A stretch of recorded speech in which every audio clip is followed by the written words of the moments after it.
Okay, in Perik Chav Gimel Pasuk Chav Daled,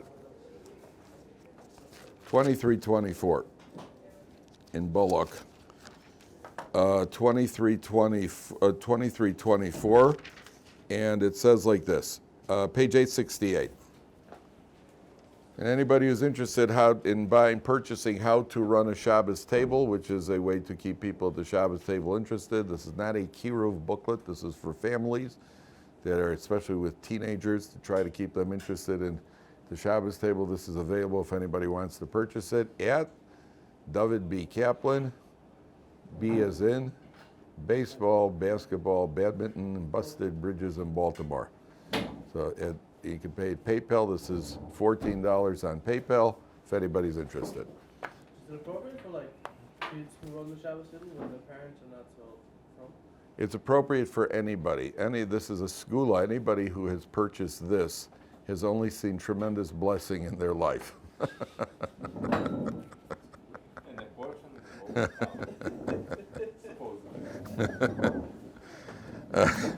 Well, anyway, I've seen the blessing.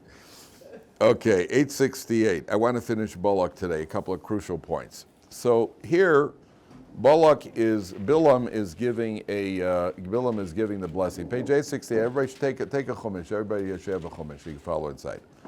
So one of the things that Bilaam, among his other prophecies, Bilaam says, a second line on 868.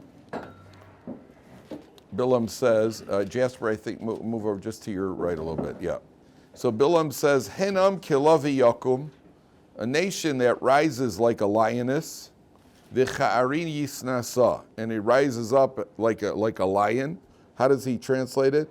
Behold, the people will rise like a lion cub and raise itself like a lion. Lavi is a lion cub.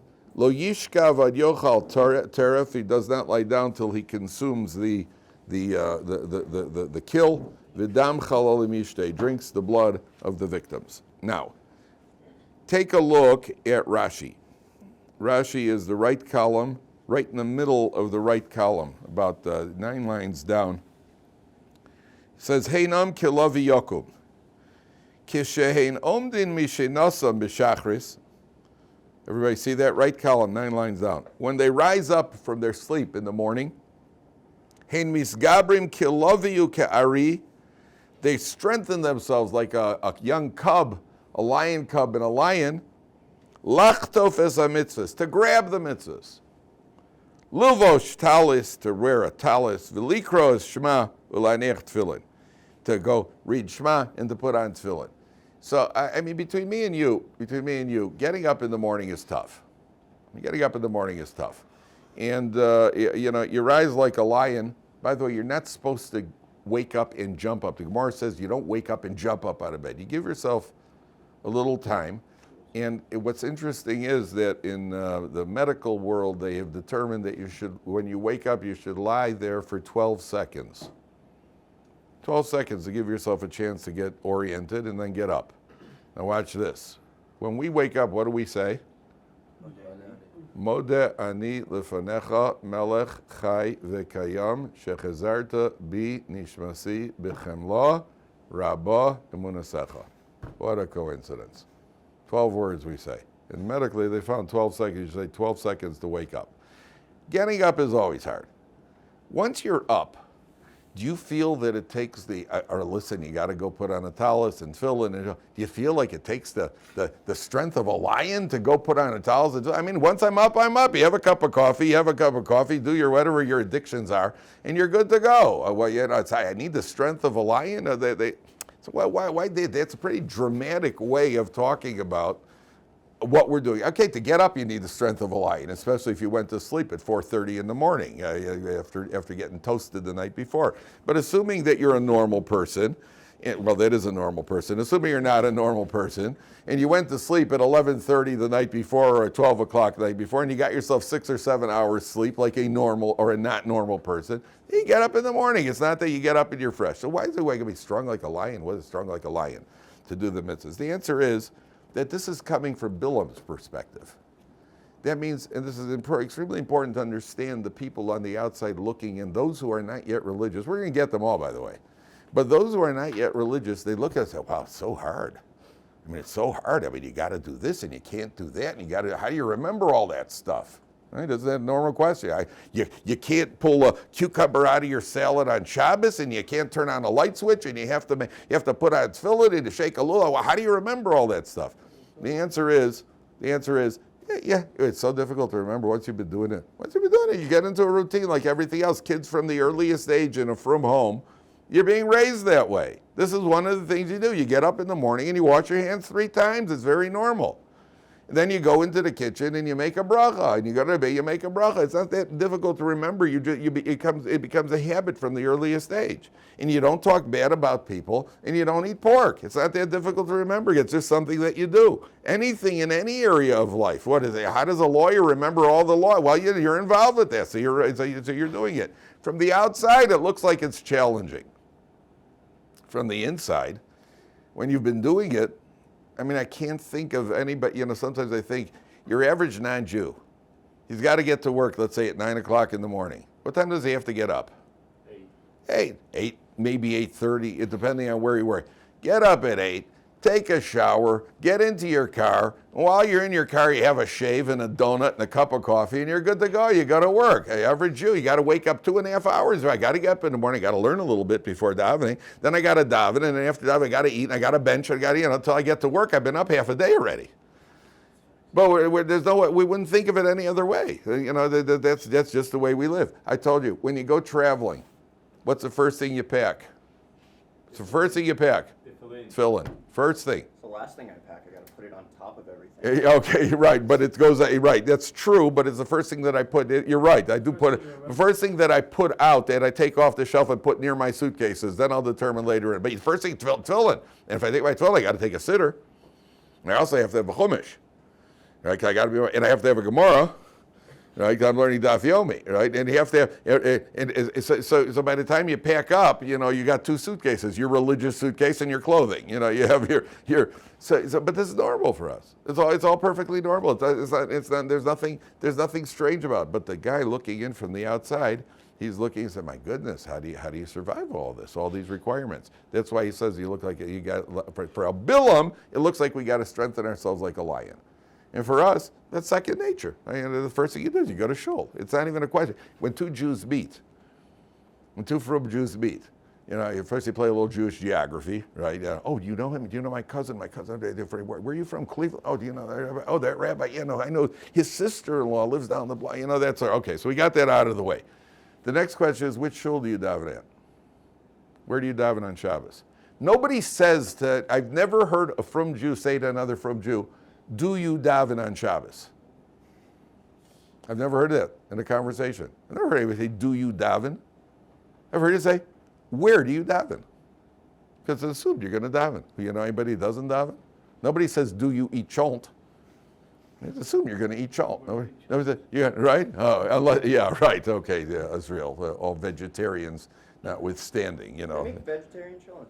They do. Yeah. They make parva chont. It is very good. They can make a very good parva chont. Yeah, but that's not a yeshiva bacher chont. No. A yeshiva bacher chont has to have the better part of some sort of bovine in it. But there now I've never heard a baby's born, a little baby, a boy is born. I've never heard. The question is, when's the bris? Nobody ever says, is there going to be a bris? It's just something you do. It's not what he called it. It's just something you do. And therefore, for a Bilaam, it's difficult. Let's go on. Take a look at Perek Chaf Daled now. So Balak is getting a little, Balak is completely frustrated. And then Bilaam decides he's going to go try one more time. 5 lines from the bottom. Vayar Bilaam ki tov b'nei Hashem levarech es Yisrael. Bilaam sees that Hashem wants him to bless, and he's already been taught by the donkey that his mouth is in God's hands. Because the donkey, remember we said that the whole point of the donkey was to show him, if I can make a donkey talk, I could also make you say what I want you to say. V'lo alach kefam b'fam likras nechoshim. He didn't resort to all sorts of, what do you call it? How does he translate it? Divinations. Vayoshes el amidbar panov. Now pay attention very carefully. There's a Rashi that you're going to have to see over here, gentlemen. Vayisa Bilaam eseinav. Bilaam raises his eyes. Vayares Yisrael shochem lishvotav. He sees the Jewish people dwelling in their organized tribal groupings. Now this must have looked very impressive, by the way. You ever see a parade? You see a parade. The red group goes walking past, then the green group goes walking past, then the blue group. It looks like units are walking past. Sometimes you see it at a football game. You look at a football stadium and they have the sections are sectioned off. You know, the orange section, the blue section, and it looks very, very impressive. Here, you've got each tribe separated in a very, very clear pattern, and the Gemara says they took up 12. The Jewish camp that came out of Egypt was about what we would call about 3 to 4 miles wide. You're talking about a significant amount, a couple up of 2.5 million people. You know, you're talking about a significant group over here. So he sees the tribes, Vatihi alach ruach Elokim, and the Spirit of God then rests on him. Now, take a look at Rashi. Before we look at Rashi, let me ask you a question. Before we look at Rashi, let me just find it first. Rashi is in the left column, 3 lines from the bottom. Left column, 3 lines from the bottom. Okay, now let me just ask you a question. Imagine this is your house. And this is my living room over here. This whole wall is a bay window in my living room. And right next to my window, there's an empty lot. And somebody buys this lot and builds a house, and they open up a bay window right facing my bay window. How would you feel about that, Aaron? It's a little funny. What would bother you about that? Because then you're looking into each other's houses all the time. Which part bothers you? That they can see into my house. Yeah, that bothered me too. You know, listen, I don't do anything terrible. I'm not a cannibal, you know, so they're not going to see me consuming bodies. But, you know, I do have my moments, you know, once in a while, maybe go over to the refrigerator and grab a hunk of salami, you know, and take a bite out of it. Make a shackle, of course, you know, and you know, maybe once in a while do this, do that. I don't want people invading my privacy. What I got to, I have a, you know, you're looking, right? Wouldn't that bother you a little bit? You know, and goodness knows what else people do. Maybe I'm running a counterfeiting operation in there. You know, maybe you know, who knows what I'm doing? Maybe I potch my child. I don't want to see people spanking my child. You know, he needed a good potching. I don't want people to entertain the fans. So what? It would bother me, right? 1 second. Now look at Rashi. So he sees the Jewish people shochen lishvatov. 3 lines from the bottom, left column. You find it, please show the person next to you. Ra kol shevet v'shevet shochen la'atzmo. He sees each tribe dwelling alone. Ve'enan me'uravin. They're not mixed together. And then he sees something else. Ra she'ein pischein mechuvanim zeh keneged zeh. He saw that the structure of the tents, the Jewish tents, are not facing each other. The openings of the tents are not facing each other. And he's very impressed. Obviously, why? I don't want this guy looking into my house, right? Look at the next 2 words of Rashi. Shelo yotzitz lesoch oil chavero, that he shouldn't look into the other guy's tent. Why did the Jewish people, what would bother me about having this guy build a bay window opposite my bay window? Most people, I'm bothered because it's invading my privacy. What Bilaam sees in the Jewish people is they don't do it because they don't want to invade the other guy's privacy. How does he know? Oh, how does he know? Excellent question. How does he know? That's why by non-Jews, let me ask you, by non-Jews, they also don't build in a way that you could go peeping into the other guy's stuff. Most people don't build. So how does he know? That's why he needs prophecy here. That he finds out through the prophecy. He understands why the Jewish people have done it. Somebody suggested because he knows that if it was him, why he would be doing it. You know, if it was him, which is really the lesson here. Bilaam is a guy who's consumed by every negative trait, including jealousy. Kina ta'ivakot. He has what's called an ayin ra'ah. An ayin ra'ah means that he's got a negative eye. That means he looks at everything, everybody else. I should have that, and I should have that, and I should have that. The Jewish people, there's something much deeper. You understand something much deeper going on here. What Bilaam is, to him, this is unfathomable. You don't want to look at the other guy? You don't want to see what's going on by the other guy? The guy that's his whole life is looking what's going on by the other guy. His whole life is seeing what other people have and what I'm lacking. You don't want to look at the other guy. You build your tent. That's what he's so impressed with. What does that mean? I heard a story. There's a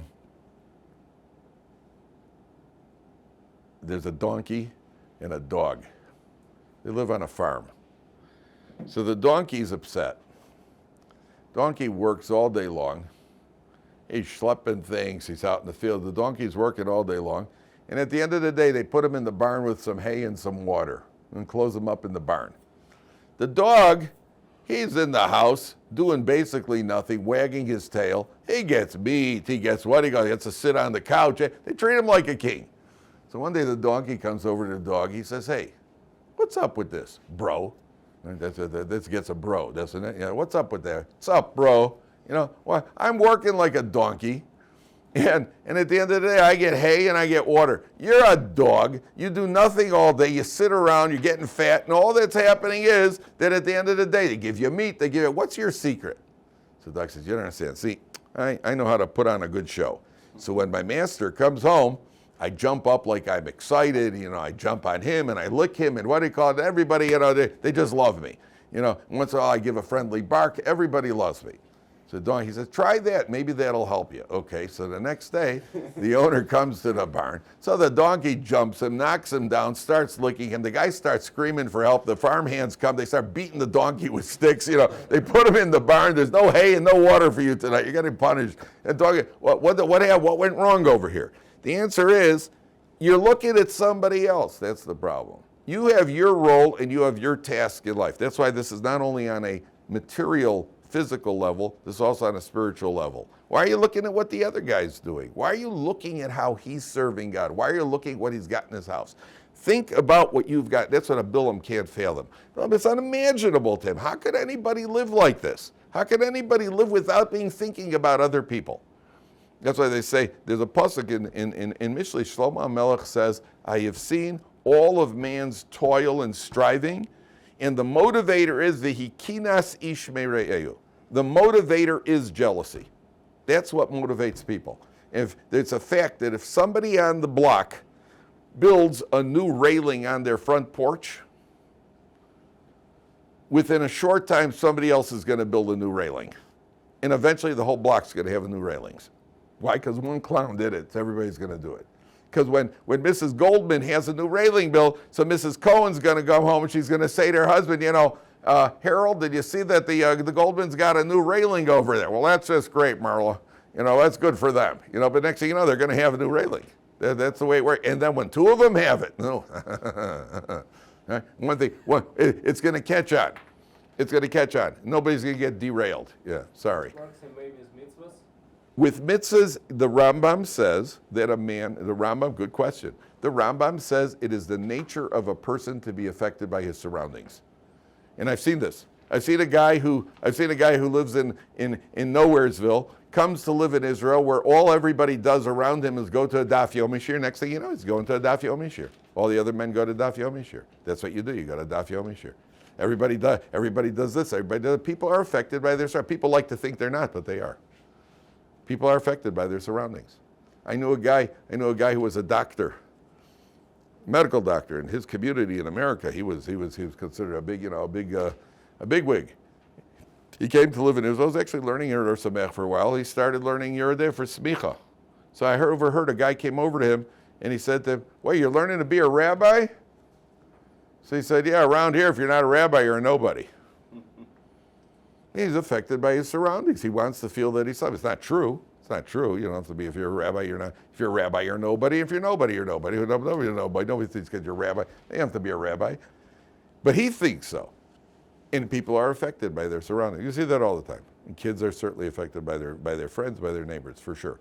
That's what Bilaam is impressed with. He's impressed with that the Jewish people are living a life where you could actually live privately. You live yourself and you develop yourself. Now, we get to one more point, and then we're going to get to the single most violent act in Torah.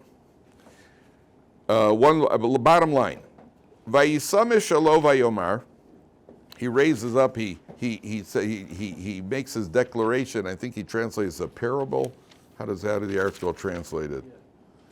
Yeah. Parable, I don't know if parable is, what do you call it? Okay, that's the translation. And then he says, Ne'um Bilaam ben Or, the words of Bilaam, the son of Beor, Ne'um ha'gever shesum ha'ayin, and the words of the man with the open eye. So the open eye means that Bilaam had lost one of his eyes. Bilaam was one-eyed. He was the one-eyed Bilaam. Now, if you stop and think of one eye, what does one eye tell you? What a person has one eye could see out of one eye. You know what it affects? It doesn't see the whole picture. It also affects your depth perception. Affects you. When you take one eye, you can still see, but your depth perception is affected. That's why Kirby Puckett had to retire. Remember Kirby Puckett? He played for the Minnesota Twins, a center fielder, all-star. So Kirby Puckett woke up one morning and one of his eyes was blurry. And he thought that he just slept on his eye. It turned out he had what's that called? So he lost the sight one eye. That's when he had to retire. You can't hit a baseball at 97 miles an hour without depth perception, right? With two eyes, most people can't do it. So with one eye, that's when he had to retire. Bilaam has one eye. On a physical level, what does that mean? Okay, so Bilaam has one eye on a literal level. On a symbolic level, what it means his perception of life is distorted. He sees things a certain way where you should really be seeing it the other way. And therefore, Bilaam, he's got his whole view of life is distorted, as is for many people in the world. Where many people, we spoke about this earlier, where the Jewish people stand for a little bit more depth in life and not just the pursuit of the material and the physical pleasures. Okay. Then Bilaam takes leave. And before he leaves, he says to Balak, I'm going to give you a piece of advice. And he says to Bilaam like this. Turn to page 874.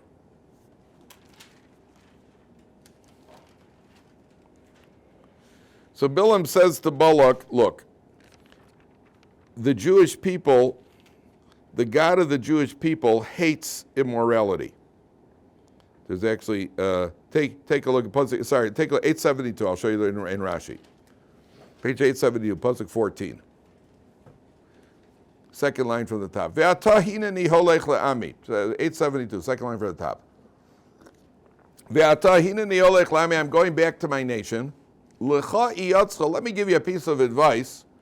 Asher yaseh ha'am hazeh la'amcha b'achri sayamim. What this nation is going to do to your nation. Now, what is the piece of advice? Take a look at Rashi. L'cha iyatzcha. Top line of Rashi, right column, toward the end of the line. Let me give you advice, malacholasos, what you ought to do. Umahi ha'itza, says Rashi, what is the advice? Eloheim shel elu sone zimahu. The God of these people hates immorality. Teda, shebilam hisi eitzazu lachshilam beziba. And Bilaam was the one who gave this advice. What was the advice? He said, look, the Jewish people, they set up tents and have the Moabite girls, the Gemara, this is all straight out of the Gemara, it says set up tents. And in these tents, you're going to have an older lady on the outside and a younger lady on the inside. And the Jewish people are looking to buy silk, pishtan, flax, silk, I'm not sure which it is, a certain material. They go to the older lady and she'll name a price. And the younger lady will say, hey, I could do better than that. They'll give you a cheaper, and they're Jews. So they'll go into the younger lady, and then she'll give them a little bit of wine. You gotta have them drink some wine, have something to eat, have some wine. Come on, you're a good customer. Sit down, make yourself comfortable. You like the wine and dine you. And once he's had the wine, then the Yetzer Hara kicks in. So he'll solicit the younger lady, and then she'll say to him, okay, I'm willing to accommodate you, but under one condition, you have to worship the idol called Peor, Baal Peor. You have to worship the Peor. So the Jewish people get involved in worshiping Peor. That's what the Gemara says. They get specific idol? Yeah, we're going to talk about it in a second. I'm going to explain what it is in a second. On page 874 now, 4 lines from the bottom, and we're going to see now the single most violent act that we're going to find in Torah. Vayeshev Yisrael b'Shittim, the Jewish people dwelled in a place called Shittim, and Shittim, the Gemara says, comes from the Hebrew word shtus, which is folly, because they're going to get involved in a certain folly over here. Vayachel ha'am liznos el benos vav. They started committing immorality. There you go, Aaron. Znus. Remember, we were learning in the Gemara about znus. Liznos is the verb form of znus. They started committing immorality with the daughters of Moab. Vatikrena ha'am lezivchei Elohehen. They called them, the girls told them, they solicited them to serve their gods. Vayochel ha'am vayishtachu v'le'er. They ate and they bowed down to their gods. Vayitzamed Yisrael leBaal Peor. No, I'm going to knock you off. Knock your socks off here. They became attached to Baal Peor, which is the name of the idol. Vayicharaf Hashem Yisrael. What is this Baal Peor? So the Gemara says, Baal Peor was an idol that you worshiped this idol by relieving yourself in front of it. You went and relieved yourself in front of the idol. That was the idol worship. And the Gemara says there was once a Jew who was traveling along, and he had a non-Jewish, he had a pagan woman who was one of his, passengers. He was a wagon driver. And she said, just 1 second, I want to go in and worship this idol. She got off and she went in to worship Peor. So he said, how do you worship Peor? She says, well, you defecate in front of it. So he said, okay, hold on a second, I want to also. So he goes in, because he wanted to make fun of Peor, so he goes in, and he used the nose of Peor. He walked up to the nose of Peor. First he relieved himself on the idol, and he wiped himself on the nose of Peor to try to to insult the idol. And the priests of Peor went wild. They said, whoa! No one's ever worshipped with such devotion. That's what the Gemara says. That's what the Gemara says. Then the Gemara says there was a woman who was sick, a non-Jewish woman who was sick, and she vowed that if she gets better, she'll worship every idol in the world. So she went around worshiping various idols, then she gets to Peor. And she said to the priest, how do I worship over here?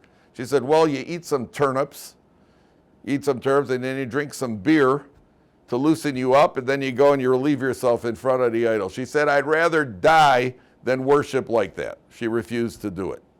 And there's a medrash that says there was a group of non-Jewish, of Goyish soldiers or something, and they came to Peor, and they said, what's going on over here?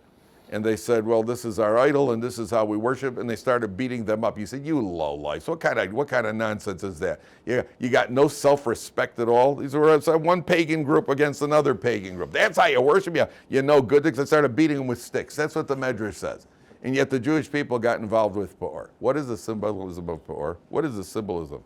It means what it really means. I mean, what kind of way? That's idol worship. What it really is, it's a paying tribute to the idea. You're buying into the idea. Anything goes. There is no higher purpose.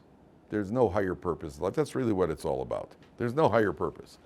So the Jewish people get involved. Now, why are they getting involved over here? Because of the motivation here is immorality. But they're worshiping idols. They're worshiping Peor. So what happens? So Hashem says, stay with it now. Vayomer Hashem Moshe, kach kol roshei ha'am, take the leaders of the tribe, v'hoka la'Hashem neged Hashem, they should go around executing those who are the worshipers, the yashav choron af Yisrael, and Hashem's wrath will be turned back. So he gives the order to the Sanhedrins, members of the various Sanhedrins, to go around killing people, executing people who are committing a capital offense of idol worship. Vayomer Moshe el Shiftei Yisrael, hirgu isha nashav hanitzmanim leBaal Peor. Page 874, about halfway, Pasuk Vav, 874. What's a Sanhedrin? The Sanhedrin is the courts, the courts, the leader of the courts. So they're walking around and they're executing people. And then comes the drama. V'hinei ish mibnei Yisrael ba, a man from the Jewish people comes along. Vayakre ves el echa ves hamidyanis. He takes a Midianite woman. The Midianites were also involved there. Le'enei Moshe le'koladas b'nei Yisrael. He grabs a Midianite woman. V'hema bochim pesach ol moed. Now the Gemara says, what happened here? This man is Zimri, who's the head of the tribe of Shimon, and there's a woman named Cosbi. She's the daughter of one of the kings of Midian. They had 5 kings. And the king had sent Cosbi, his daughter, to go and cause Moshe Rabbeinu to sin. So, what do you call it? Shimon sees, Zimri sees her, and he solicits her. And she says, well, I was sent to get the leader. She says, listen, he comes from the tribe of Levi, I come from the tribe of Shimon. Shimon's older, I'm just as good as he is, even better. And he grabs her by the hair and he drags her over to Moshe Rabbeinu. He says, is she permissible or she's not? And if she's not, then who allowed you to marry the daughter of Yisro? because Moshe Rabbeinu converted the daughter of Yisrael. And Zimri, who's the head of a tribe, now grabs the shiksa, and he's also got justification. A, I want to convert her. B, he's got a reason. Not only he's going to do the Aveira, he's going to turn it into the mitzvah. What's the mitzvah? The mitzvah, well, since the Jewish people went to them, that caused them to worship idols, if I bring her to us, so at least there'll be immorality without worshiping idols. Now, I'll do everybody a favor.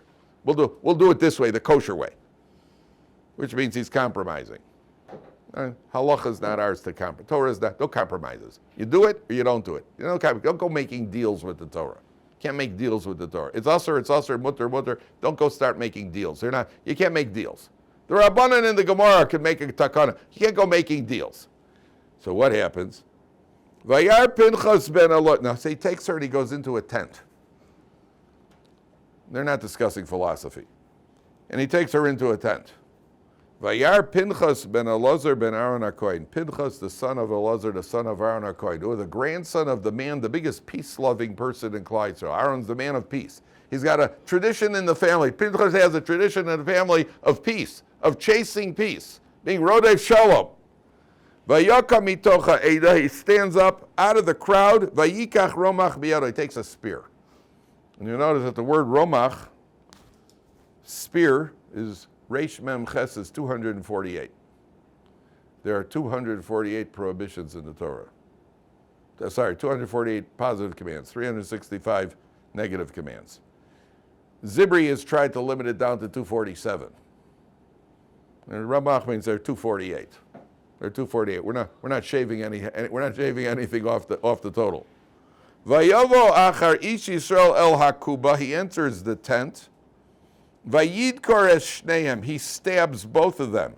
Es ish Yisrael ves ha'isha el kavasa. He stabs them right through the area where they're sitting. He gets him and her on the spear. V'ateyatzar ha'magefa me'al b'nei Yisrael. And the plague stops. The plague had been unleashed because the people were sitting, and the plague stops. Now, what happened over here? So the Gemara says like this. Pinchas comes over to Moshe Rabbeinu. He says to Moshe Rabbeinu, didn't you teach us when you came down from Har Sinai, Haboel Aramis Kanoim Pogimbo? A Jew who's consorting with a non-Jewish woman, isn't there an act of vigilantism that's permissible? Somebody who is burning with passion to stand up for the God's honor is allowed to take the law into his own hands, and he's allowed to kill him. You see a Jewish man consorting with a non-Jewish woman, you're allowed to take the law into your own hands. You ever see Death Wish with Charles Bronson? Vigilantism. There's a vigilante movie, right? Great idea.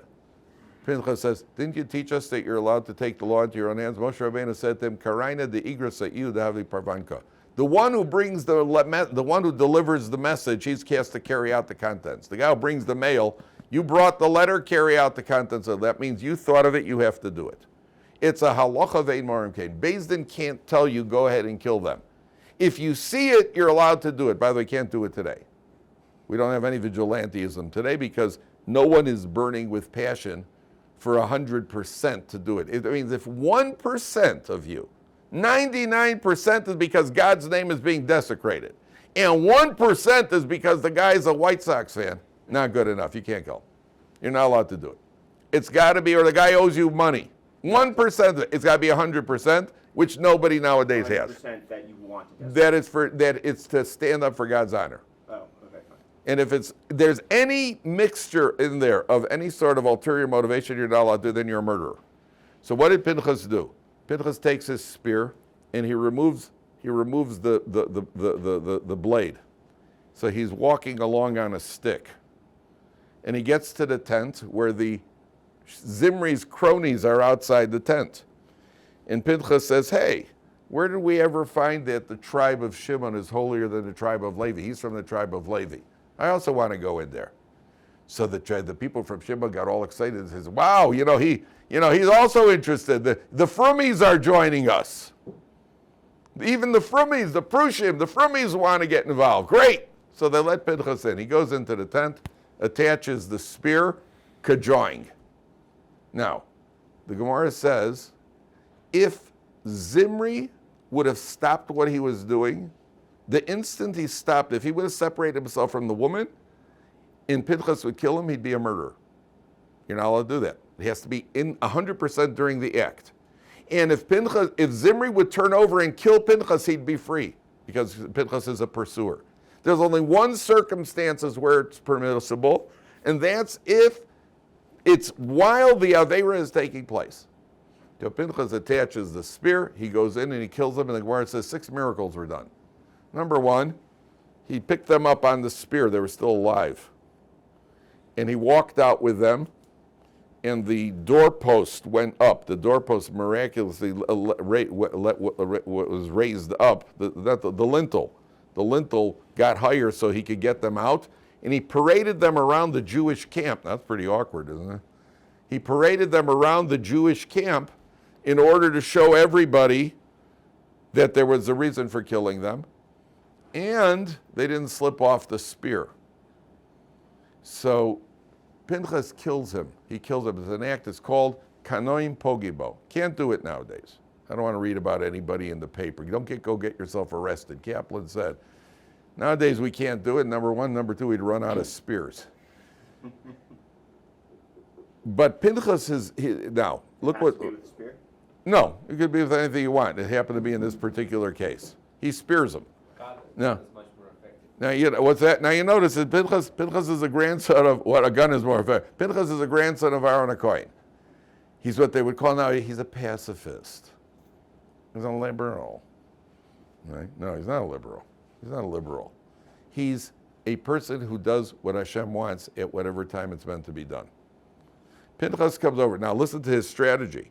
How did he get himself in there? He says, hey, whoever said that they're holier than we are. Remember the descendants, the ancestors of Shimon and Levi were who? Of the tribe of Shimon and the tribe of Levi. Who are their ancestors?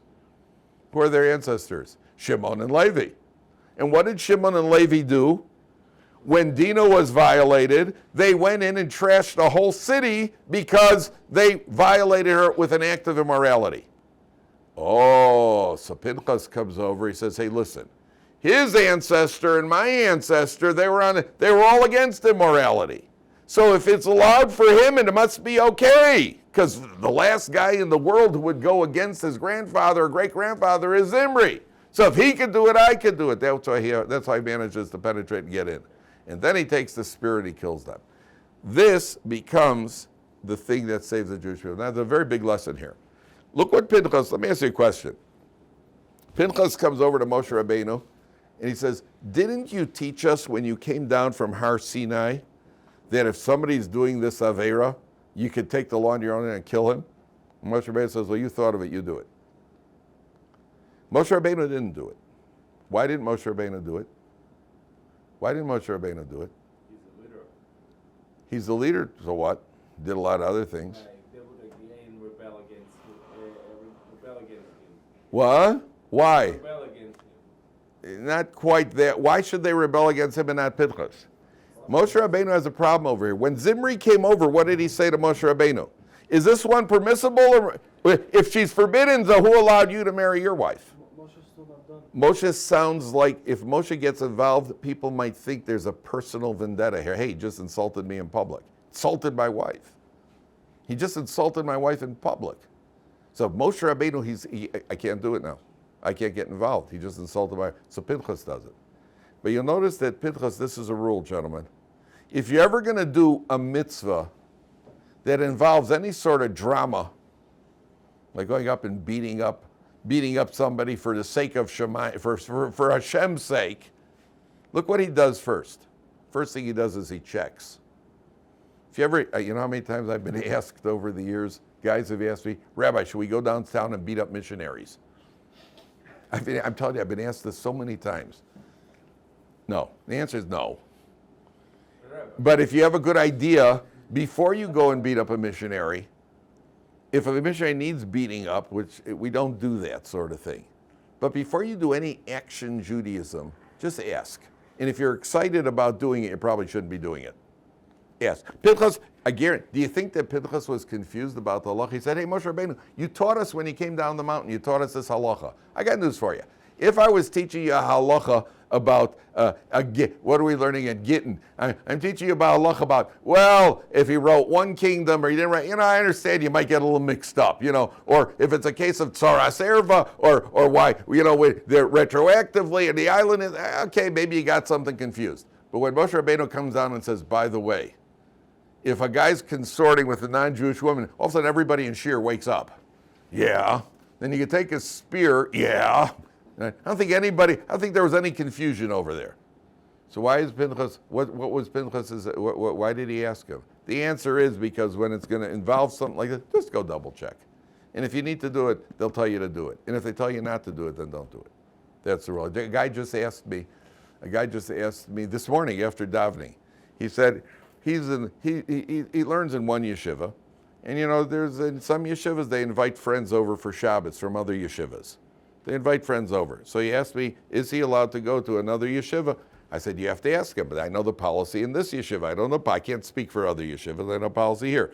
He says, well, there's one yeshiva where they put out cholent on Erev Shabbos. Is he allowed to go there as a guest every Erev Shabbos and eat the cholent? I said, I'll tell you what, why don't you go ask the people at that yeshiva? Just ask them. And if you're afraid to ask, then you shouldn't be doing it. If you're hesitant to ask, you suspect that you shouldn't be, then don't. If you're hesitant, then you probably shouldn't be doing it, unless you ask and they give you permission. So Pinchas is about to commit an act of drama, what do you call it? An act of what he's going to kill two people. Just ask. Just ask. And therefore the Torah says, Pinchas will see tomorrow what Pinchas' reward is. Okay?